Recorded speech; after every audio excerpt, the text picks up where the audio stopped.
Estoy encantada de compartir con ustedes ideas provocativas. Y gracias a WOBI para esta oportunidad fenomenal de estar aquí en este evento increíble. Yes. Woo.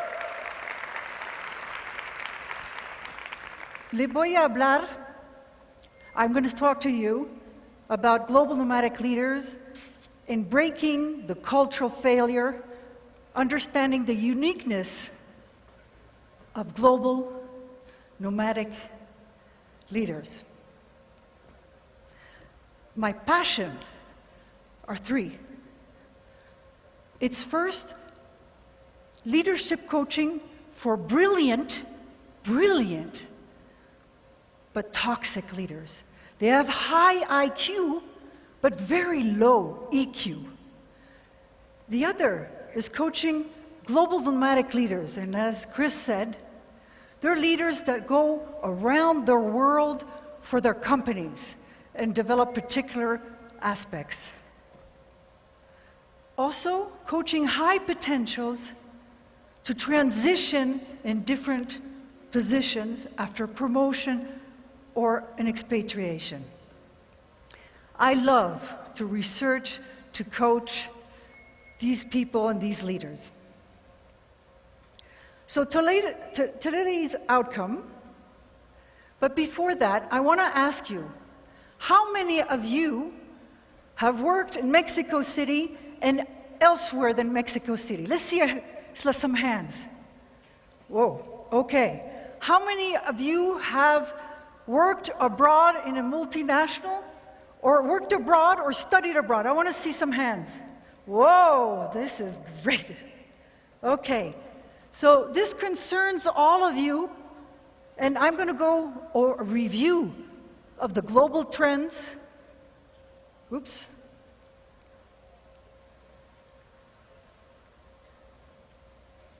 Thank you.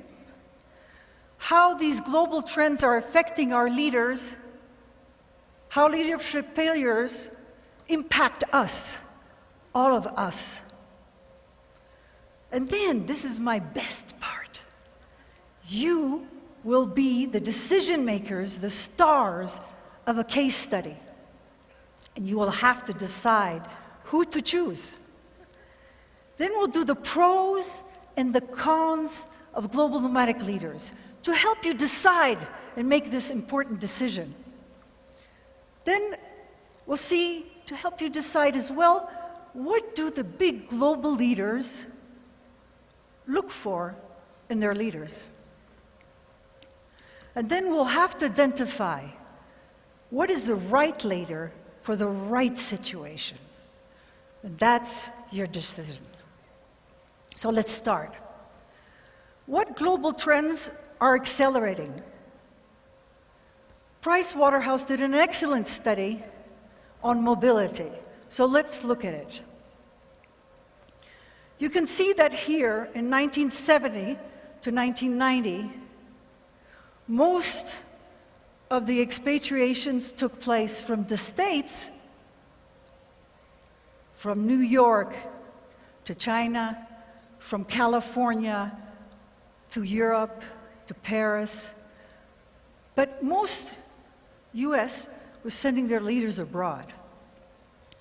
So let's look at the next. Here we see that from 1990 to 1920, now you see more arrows going in both directions. And what's it today? This. So what does this mean for all of us? If you're a talent, most probably in your career, you'll have an expatriation. What does it mean as a CEO? As a CEO, you most probably will have providers, or you will service people from abroad. And then you can say, well, I'm Mexican, I work in Mexico, and I sell products to Mexicans, right? Well, guess what? Most probably, you'll have a colleague or a boss that'll be Chinese, there'll be Russian, there'll be Japanese. So even if you don't move, you will most probably have this cultural diversity tomorrow.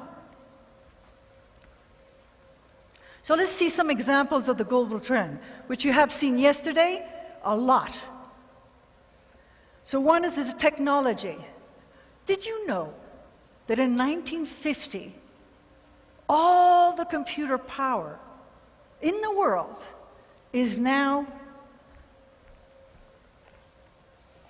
in your computer, in one computer? So this is how quickly technology has taken place. And although the price of a computer has diminished, manufacturing has not.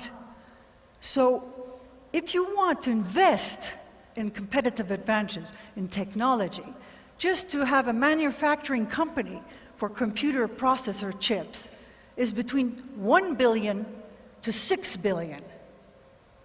So if you want to return on your investment, you're going to have to go abroad and enlarge your market. Now, we all use internet. Well, that means that the consumer can search the internet and see the best price and the best quality. So if you have a manufacturing company, that's who you're competing with. If you're selling products, you're competing with the world. And the purchasing power. Emerging markets have more and more in purchasing power. Do you not want to captivate that? Do you not? So that is another push to go abroad. And then suppliers are following their clients. As an example, Toyota from Japan went to manufacture in the United States.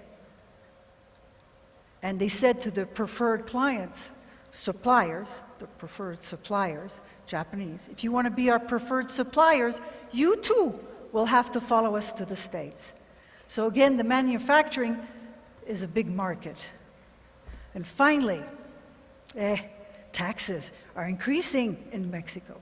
Will it go down or will it go even higher? I don't know. But that is certainly a squeeze on the profit margins. So might you think that you have to go abroad also to maintain your profit margins? So these are pressures to go abroad. So how are these global trends affecting our leaders? How are these global trends affecting our leaders? Well, here is the bad news. Many talented and very bright fail miserably when sent to overseas assignments.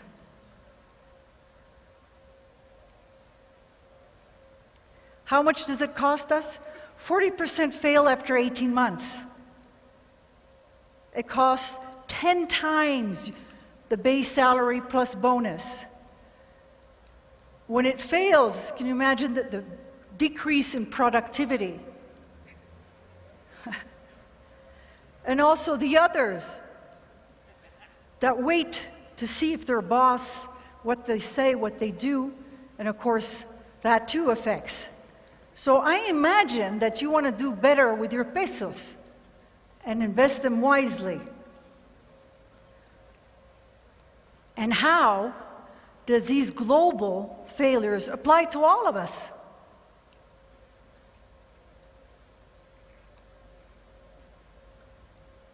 Well, there's a lot of transition. I gave you an extreme, the expatriation. But in fact, we are all going through transitions. Here, if you go from Medtronics, from the US, in the medical sector, to Pemex, you're changing national culture, you're changing industry. That's a transition. Or we have unconscious competence that we need to surface to better adapt quicker. If you are in the military, you need to follow the rules for the safety of all. They will risk their lives for their country. That's the assumption. When they transition into the business world and they become CEO of a company, what's their underlying assumption? Make money, but to manage people in operation is totally different. Different assumption from saving your country to making money and managing people in operation. And finally, the experts. How have I found in these multinationals, these wonderful, brilliant experts, okay? Because they're experts, they think that they can put them to management without any training. Because the assumption is, from being an expert in where knowledge is appreciated, that maybe he can make clones of himself and also know how to manage these clones. So there again is another transition with an underlying assumption. So these can affect all of us. Developing leaders to be more productive, quicker, in a new role after an expatriation or any transition into a new culture or subculture makes business sense. Don't take my word for it. There's a lot of research that says that in the beginning, a leader consumes value. Why does he consume value? Well, he doesn't know the new company, the new position. He doesn't know the people. He doesn't know who he's got to convince to implement his change. And then it takes about 6 months in a transition to start producing value for the company. Mentoring or coaching can help make this a lot quicker, make the company and the leader more productive.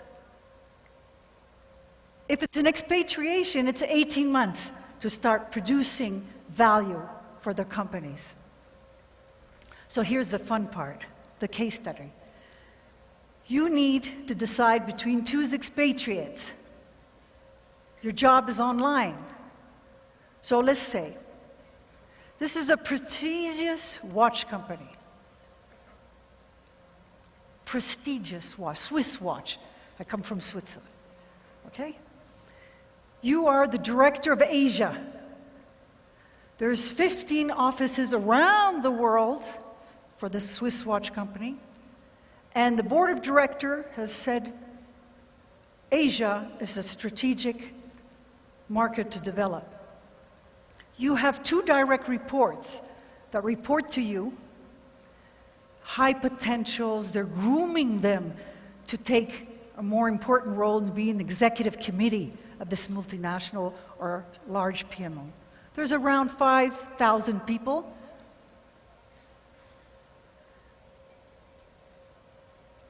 And you're going to choose between 2 of them. Now, I just want to say, though, before I go back here, is that you made a first decision to select a local Chinese person in China named Li. And that was a total disaster. Why? Because he sold these prestigious watches through a low distribution fashion. Okay, so these prestigious watches were sent by his Guangxing connection, and there were low-cost products that went through this distribution. So sales plummeted. So your first decision was not a good one, and your credibility is in jeopardy. So you need to choose the right one. So here's Pedro. Pedro, both parents are Mexican. He grew up in Mexico. He met his Chinese wife at the University of Anahuac. He had 6 years of foreign assignment in New York, Paris, and Buenos Aires. He was 15 years with this Swiss watch company at headquarters. He was an outstanding expert in watches and branding. He's known around the world for his brand knowledge. He's motivated to go international. The assignment is interesting, he'll make more money, and he knows that if he succeeds, he'll go to the next level. Okay, that's Pedro. Let's look at Juan. So Juan has a Chinese mother, an Indian father, lives in Mexico City, studied in the US, and he now works at the headquarters. 6 years with a Swiss watch company. 2 in Singapore, 2 in Canada, and the last 2 years at headquarters. He has a good expertise, but nothing special. But he's a good networker. He wants the international assignment. He is bored at headquarters. He wants a new challenge. So, intuitively, who would you choose? Just think, who would you choose? And also, on what criteria are you selecting them? Let's see, who's Pedro? No Pedros? Ah, there's some Pedros here, I see in front. There, okay, Pedro's here too. No Pedros here? Ah, I see right back. Yes, Pedros. I see a few here. What about Juan? Juan. Okay, oh, a lot more. Okay, well, let's see. But before you make your final decision, let's look what the others say. Let's learn about global nomadic leaders. I coach these people in multinationals and large, small to medium companies. And I have found that they're raised with multiple cultures and speak multiple languages. They grew up being mobile and continue to be. They thrive on variety. They need to change. They also have an acute ability to manage complex systems and to manage people across culture. These type of people, what I found, have often been sons of industrialists that have moved, or sons of diplomats that have moved, or missionaries that have moved. And while growing up, they had to integrate multiple cultures, plus a mobility. But here in Mexico, maybe some of you have gone from one place to the other. Maybe of you are from different indigenous. So that is also a cultural and subcultural.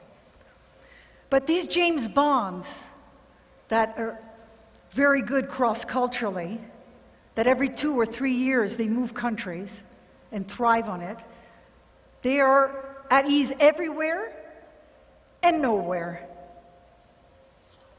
They have faults. First, it's lonesome. They can be lonesome. They also have unresolved grief. They've moved so many times and said goodbye to people that they haven't had time to process.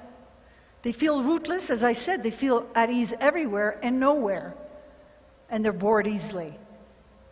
They zap. You know how the television, which drives me crazy that my husband zaps at the TV? Well, if they don't like a channel, they zap too. They move if they don't like it. So what allows these global nomadic leaders to be adaptable in a changing environment? Okay, some companies, every 2 years, they send them abroad to do a new project. So what allows them? What allows you to be highly mobile? What would you put in your suitcase if you were told to leave in 1 hour for a long-term assignment? What is constant in a constantly changing environment? You see the camels? Okay, what is constantly changing? The desert? The climate? But what is constant? The camel. The camel's always there, or his tent, or the animals he goes with. And this constantly, in a constantly changing environment, allows them to be grounded. And what I have found, that this translates to these global nomadic leaders. For one, it was his girlfriend, that he never married, but it was his girlfriend, okay? He was the rising star of this company, CEO of different subsidiaries, very, very bright. His girlfriend traveled all over the world with him, and one day she said, "Marry me o adios, amigo." Huh? Well, he didn't do it fast enough. What happened to him? What was his constant? It was the girlfriend. Well, all of a sudden, he completely disintegrated, and I was coaching him, thank God. And he said, "Look, I want to leave the company. I want to become an artist." And every 6 months, he changed apartments. Okay? So his constant was his girlfriend. It doesn't have to be a girlfriend all the time or a wife. In another case, a fellow calls me up. He is the leader of an executive committee of a multinational company that you all know by name. He calls me up and he says, "I don't know what's happening to me. I'm a very good speaker. Every year I speak at the end for all the company. But I'm stuttering. And I have eczema all over my body. What's happening to me?" What happened is that he did something silly and the company was thinking of letting him go. This can affect everybody, but to that point, and I asked them, "What's happening?" "Well, my company is my family. This is my family." What was his constant? The company. He had an incredible network throughout the whole company. Remember that as CEOs, if you have somebody that has an incredible network, that could be very useful. And another example is the missionaries that will risk their lives for the cause, for the mission. But if they're disillusioned in the mission, that's it. That's it. Something that held them constant all of a sudden is no longer there. So think, what is your constant in you? What will allow you to be mobile in a constantly changing environment? So what qualities do these leaders want their leaders to have? So I personally interviewed Peter Brabeck just when he became CEO and just after he became chairman of the company of Nestlé, the biggest wellness, nutritious company in the world, with over 325,000 people and only 8,000 at headquarters in Vevey. So I asked them, "What do you look for your global leaders?" He said, "Frankly speaking, I cannot imagine a top leader at Nestlé who has not lived in several countries and who does not at least speak 2 or 3 languages. This is a basic requirement." I said, "Why?" He said, "You know, Magie is a product that is all over the world. It's our brand. It's known all over the world. But each Magie in each country has a different taste. I want my people to understand that, to have lived it." Okay. So I asked the next, which is Greg Sherrill of Tenneco Company. He's the chairman and past CEO. What does he look for his leaders? And he says, "We're maybe too American in America, but my European country, my European general manager, who was born in India, grew up in Saudi Arabia, and was educated in the US, is now responsible for the European market." So I said, "Why?" He said, "Because there's so many small countries with each their political environment, each their economy. You have to understand this and be able to navigate it." So, okay. And he said, "It prevents one way of thinking. You get buy-in from all the constituencies. It's not one top-down mentality like some multinationals. They all have the same country and the same nationalities at the top. And everyone has a say, or feels everyone. In fact, I asked people about it, what is the first thing you look when you go into a country? He says, I look at the map. Because if I don't see a country in the map, I know that there's not a good representation amongst the constituencies. Moreover, cultural diversity represents the consumers in the geographical diversity. So, okay, but at a very big World Trade Organization, I thought, well, everyone wants global nomadic leaders, right? These James Bonds. So I asked them at this it's not a multinational nonprofit organization, how many global nomadic leaders do you want and how many local leaders do you want? And they said to me,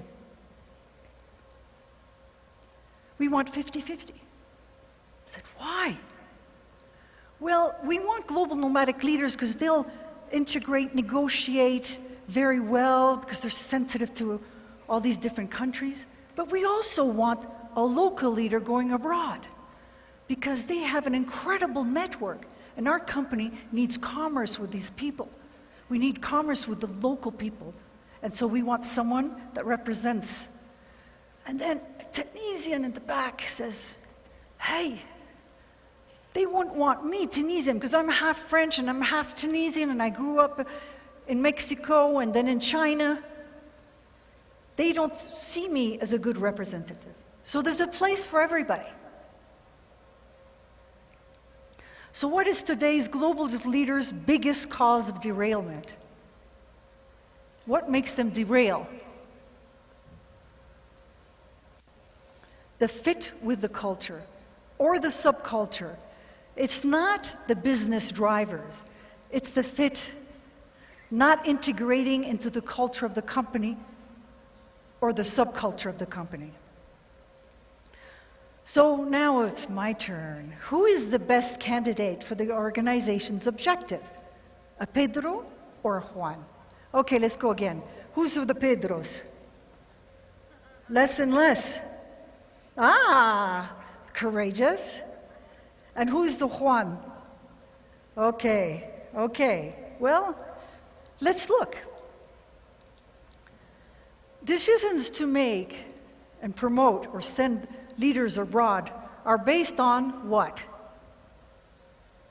How well they do in their company, in their hometown, or their technical expertise, technical competence, performance in home country.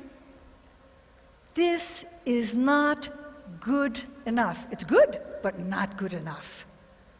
You need to distinguish between a local going abroad with a strong cultural identity and a global nomadic leader going abroad. They each have different needs, attributes, and qualities. They both need a global mindset. So who is the better candidate for the organization's global objectives? Pedro would be good. If the subsidiary abroad is well established in the host country of Shanghai, then he's good to align the corporate culture, to line it, to make it go in one field. He will harmonize processes, approaches, and he will make sure that the Magi, for example, brand will be the same throughout the organization. Then it would be Pedro. Juan would be the better if the subsidiary is a startup company, or you need to adapt a product to the local market, or you need to have info from the local market and bring it back to headquarters. The way he grew up, Juan, it was not just nice to have to adapt to the local culture. It was essential, because if you don't adapt to the local culture, you have no friends, you're beaten up. It happened. So Juan would be good and quick to understand the local culture and taste. He'd be also a good communicator. When you speak different languages, it's not just the language. You can't just put it on Google and translate it. Because within a language, there's also a way of thinking. It's like the underlying assumptions going from the military to the for-profit company. Different assumptions. Like in the States, you say what you need to do, you develop your ideas, and you conclude. In France, I don't know if you have experience with Frenchmen, they give you one idea, two idea, three, and they channel it down. It's a different way of thinking. So what, like the global nomadic leaders, what does every global leader need today? A global mindset. But they also need exponential learning agility and cultural sensitivity. Remember, cultural diversity is coming, even if you stay local. So thank you.